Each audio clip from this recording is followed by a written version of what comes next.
I heard today that Murkomen has been arrested in Dubai with 200 million cash, and that Ruto had to call for him to be released.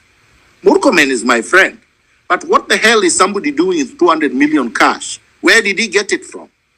He said that Ruto produced some list, or SRC produced a list of so-called earnings of public officers, starting with the president going down.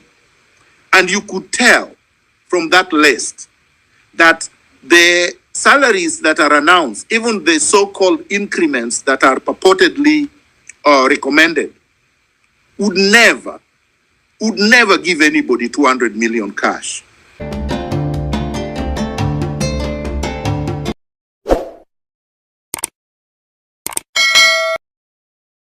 I heard today that Murkomen has been arrested in Dubai with 200 million cash, and that Ruto had to call for him to be released.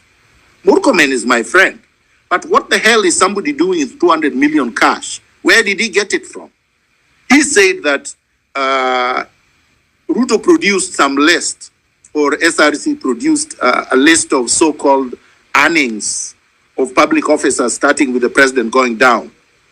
And you could tell from that list that the salaries that are announced, even the so-called increments that are purportedly recommended, would never give anybody 200 million cash, would never support anybody buying a watch worth 30 million, which Ruto wears, 10 of them. He changes them every day.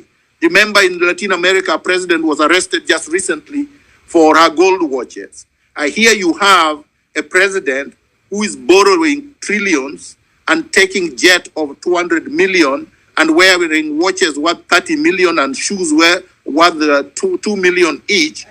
And nobody seems to be bothered. And his salary is supposed to be 1.5 million per month. It's not possible unless you're a thief. And we know that Ruto is a thief. And we know that Rigiji is a thief. And we know that most of the people working for him are thieves.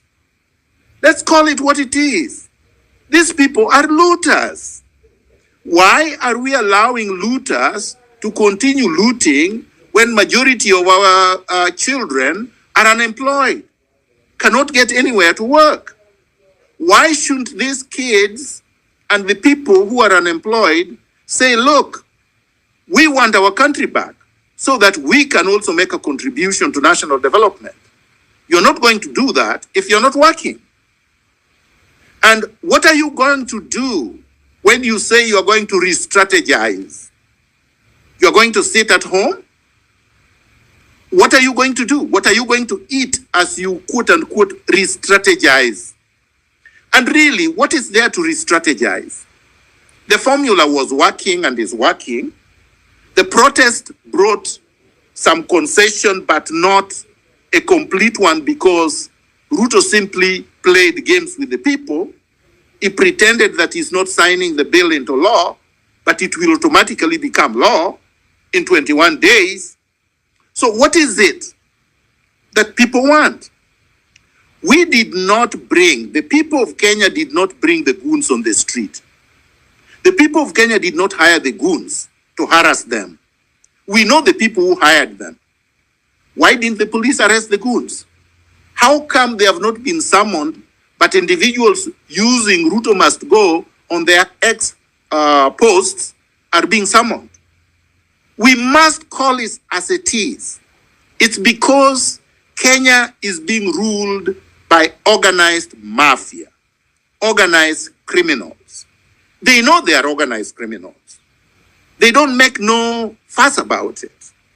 And if we allow ourselves to be divided over pettiness, over parochialism, over things that don't matter, then we have to say we are ready to be slaves for the rest of our lives, and that you're going to have goons and thugs and crooks ruling over you, lording over you, exploiting you, looting from you for the rest of our lives.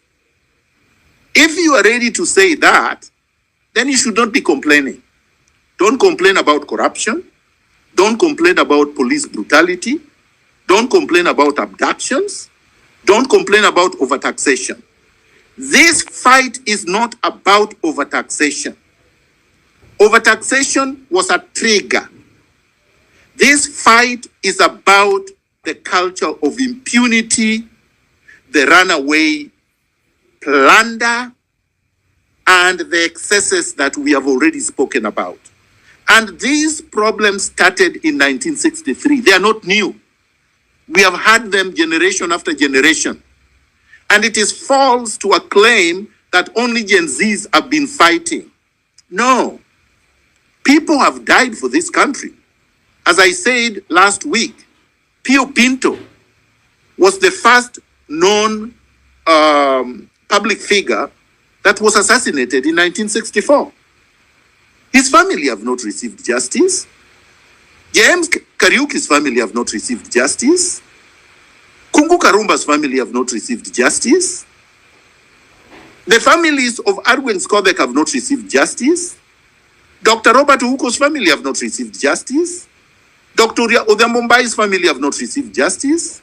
Chris Musando's family have not received justice. And I could go on and on. Baby Pendo, all of them. There are many. Yes. And the colleagues that died last week have not received justice. So what are you going back home for? What are you folding your tent for? Why are you saying that Ruto is good all of a sudden? And yet he's the one who has killed these people last week. And he did not even send his condolences. He's not even sorry. He's proud of the police that killed them. You want to weaponize Ruto, make him strong, fortify him, say go ahead, kill more? Is that success? So anyone who is talking about let's fold it, let's leave this, we have achieved our aim, was never ever in the struggle, was not genuine from day one. We have to say it as it is. Some people are saying, oh, Miguna is opportunistic. Opportunism are the people who are eating with Ruto. Opportunism for what? There is no organization here to lead. We don't have an organization.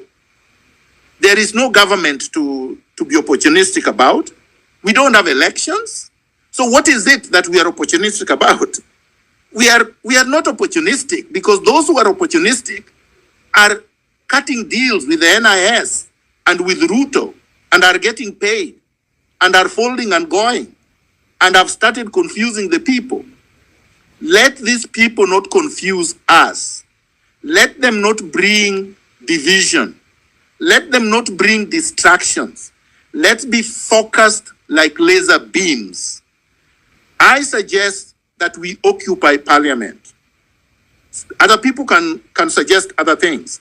The reason is that legislation cannot go on. Members of parliament, the majority of them, I believe right now, will either join the people or they will run and go hide. But already, parliament was occupied. Already, parliament symbolizes the passage of the finance bill 2024, the rogue parliament. Already, parliament is emasculated. So we can use parliament as a symbol. If Uhuru Park was open, you could go to Uhuru Park. If there was other public spaces that symbolizes the government, we could go there. But for now, it has to be one place, because if we are scattered, these people will pick us one at a time and then disintegrate us, and then we will achieve nothing. Then we will not be able to bring justice to those who died. Finally, I suggest that all of us use Ruto must go. That is an insurance policy and a protection of the people that is picking one at a time to subject to brutality in the colonized courts. Thank you. Thank you, Daktari. Do you have some follow-up question? Can you hear me, Dr. Miguna? I can hear you. I can hear you very well. Go ahead with the panel. Okay, yeah, I wanted another co-host. That's good. We have a new co-host. Now, all I wanted to ask, can the Law Society help us in case of the people who are getting abducted? Because that's another thing that is killing the momentum. What can the legal minds that we have in Kenya help us in this case? My friend Wodapala, the Law Society has gone over